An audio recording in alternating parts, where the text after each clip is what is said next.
La première chose, c'est hier, j'étais en train de scroller sur TikTok, j'étais en train de regarder les messages. Et puis tout d'un coup, je suis tombé sur une vidéo. C'est une servante, c'était écrit pasteur, et c'est une femme. Elle a écrit pasteur, etc. J'ai oublié son prénom. Et elle a fait une vidéo où elle défendait les homosexuels. Pasteur. Et quand j'ai vu ça, c'était la première fois depuis que j'ai TikTok, c'est la première fois que je réponds aux gens. Et elle, je l'ai répondu. C'était la première fois de ma vie parce que je ne peux pas supporter ce qu'elle disait. Elle a fait un post en train de soutenir les homosexuels. En train de dire que les homosexuels peuvent se marier, il n'y a aucun problème parce que l'amour de Dieu est plus que ça. L'amour de Dieu, Dieu n'en est plus dans le jugement, on est dans l'amour. Elle disait ça. Et puis j'ai posté en lui disant que vraiment, si vous êtes pasteur réellement, c'est que vous êtes perdu. C'est ce que je lui ai dit. J'ai dit que vous êtes perdu, complètement perdu. Ça, c'est la première chose. Et la deuxième chose qui m'a choqué hier encore, il y a une sœur que j'ai eue au téléphone, elle n'est prise pas ici. Elle était actuellement à l'hôpital hier. Pendant que je vous parle, elle est toujours à l'hôpital. Et quand elle est à l'hôpital, elle m'a dit, pasteur, je dis oui, j'ai des problèmes. Je dis, je vais t'écouter, explique-moi. Elle m'a commencé à me raconter toute sa vie. Elle a commencé à me dire qu'elle était mariée. Et après, elle a divorcé. Et après, quand elle a divorcé, elle a grandi son père, etc. Elle m'a raconté toute sa vie, en fait. Et elle a divorcé à son mariage. Donc, pendant la procédure de divorce, elle ne peut pas rester comme ça. Elle est obligée d'aller s'inscrire sur un site de rencontre. Alors, elle s'est inscrite sur un site de rencontre. Elle a rencontré un homme. Et cet homme l'a menti. Et elle a couché avec cet homme. Elle est tombée enceinte. Et actuellement, elle a accouché, elle est à l'hôpital actuellement. Alors, elle a décidé de voir les médecins pour leur faire savoir qu'elle ne va pas garder son enfant. Et qu'elle aimerait que son enfant soit placé. Et ça m'a totalement choqué. De voir une mère à l'accouchement qui décide de donner son enfant à cette société pour que cette société éduque son enfant, pour que cette société élève son enfant.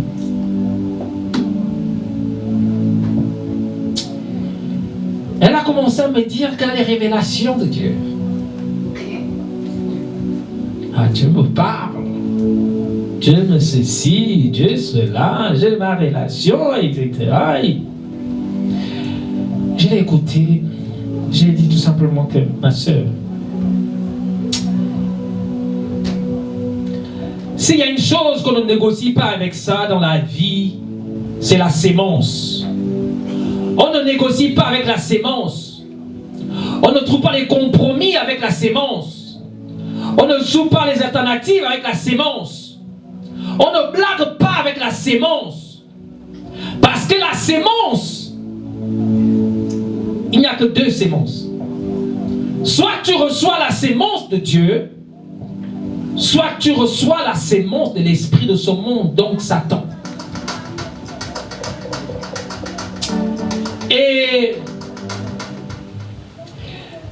Et du coup, je l'ai fait savoir que quand tu décides de placer ton enfant, en plus un bébé, un nourrisson, il n'a même pas encore une semaine. La Bible déclare que Moïse, quand il est né, on a décidé de tuer les enfants mâles. Donc Moïse était parmi eux, c'était Moïse qu'on visait. Mais ils ne savaient pas identifier lequel. Donc ils ont dit, ils ont tué tous les mâles, tous les enfants nés, les nouveau-nés. Et la maman de Moïse avait déjà engendré, donné la sémence à son bébé, Moïse.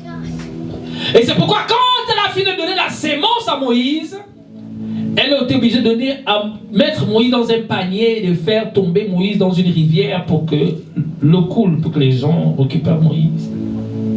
Et Moïse est tombé sur la famille des pharaons, comme vous connaissez l'histoire. Et Moïse a grandi. Moïse a eu déjà 40 ans. Maintenant, qu'est-ce qui a fait réagir Moïse? Et pourtant, Moïse a été éduqué en Égypte. Moïse a tout appris en Égypte. À l'âge de 40 ans, Moïse assiste comment un Hébreu était en train d'être maltraité par un Égyptien. Qu'est-ce qui a fait en sorte que Moïse réagisse par rapport à ça? C'est la sémence. Parce que la sémence de Moïse, c'était un Hébreu. Il n'était pas un Égyptien. C'est la sémence. Quand tu as la sémence en toi, tôt ou tard, la sémence parlera en ta faveur de ton côté. Et j'ai dit à ce moment-là que si tu laisses ce monde donner la sémence à ton enfant, même si quelques années plus tard tu récupères ton enfant, mais la sémence a été déjà implantée. Et cet enfant, quand il grandira, il se mettra contre toi.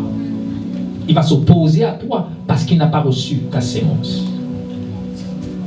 Cet enfant sera assujetti par rapport à la sémence qu'il a reçue. Mais si tu n'as pas mis de sémence et que tu veux laisser ce monde donner la sémence à ton enfant, et tu es mal barré. Donc je te demande de prier Dieu pour que tu récupères vite ton enfant. Et le 5 septembre, elle va passer devant le juge avec le père de l'enfant. Et ils vont passer pour leur dire les droits, que les visites qu'elle aura, les choses comme ça qu'elle aura et tout ça. Est-ce que vous voyez pourquoi je vous raconte cette histoire? Pour vous dire que quand on refuse que Dieu bâtisse notre vie, alors on prend des choix, on prend des décisions qui vont nous embêter demain. On prend des décisions, des choix qui vont être des problèmes dans notre vie. Parce qu'on ne veut pas laisser Dieu bâtir notre vie.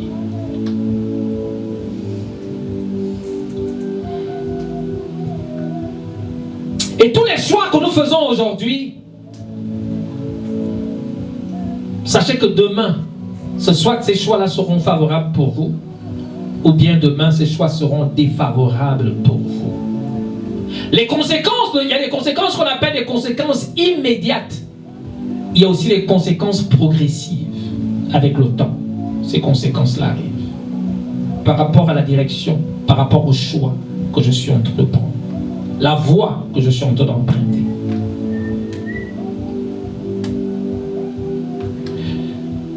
J'ai vu beaucoup aujourd'hui, le Seigneur est en train de me rattraper tout le temps que j'ai perdu.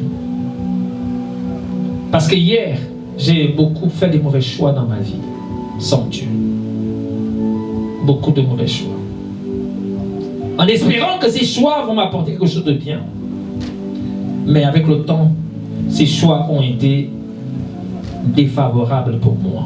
Et ça m'a causé beaucoup de perte de temps. Jusqu'au jour où j'ai rencontré Dieu. Et c'est à ce moment-là que Dieu a commencé à m'orienter dans la bonne voie. Mais toutes les fois que tu prends les décisions de toi-même, sache que tu es en train de perdre du temps dans ta vie. Tu perds du temps.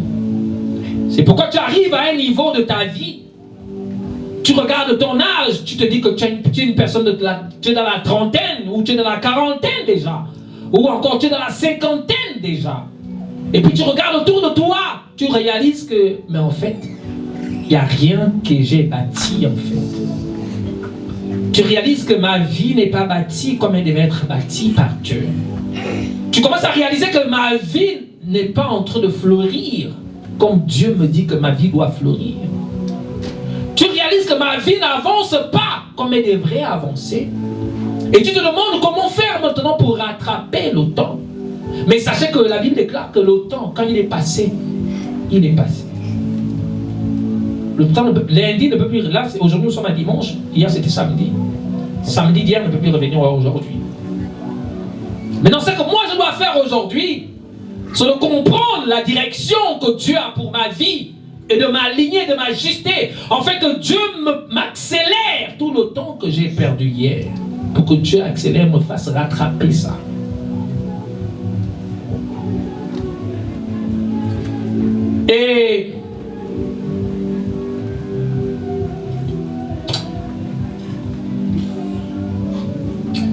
choses qui me choquent le plus, comme j'ai l'habitude de vous dire, c'est de voir les hommes et les femmes qui ont une relation soi-disant en guillemets avec Dieu, mais leur vie est une catastrophe.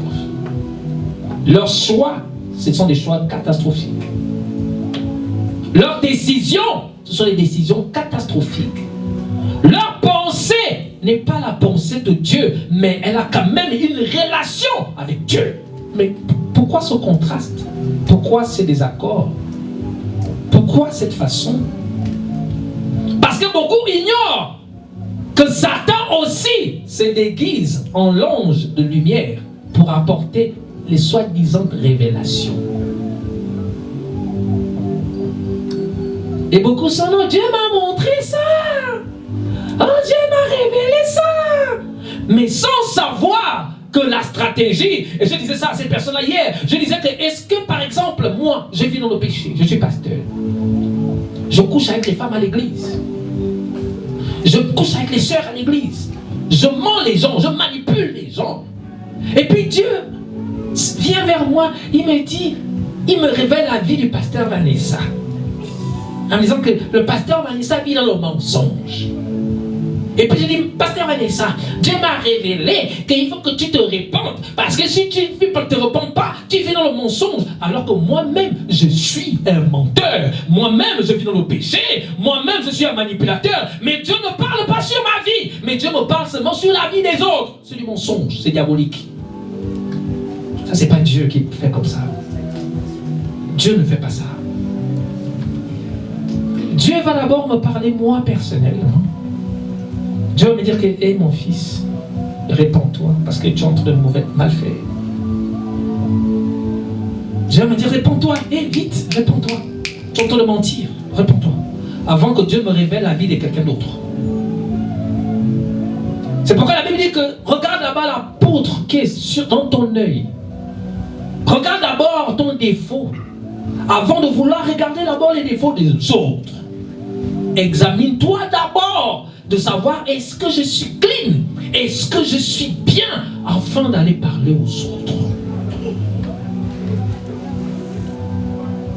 C'est pourquoi Jésus a dit un aveugle ne peut pas conduire un autre aveugle. Pourquoi? Si nous les deux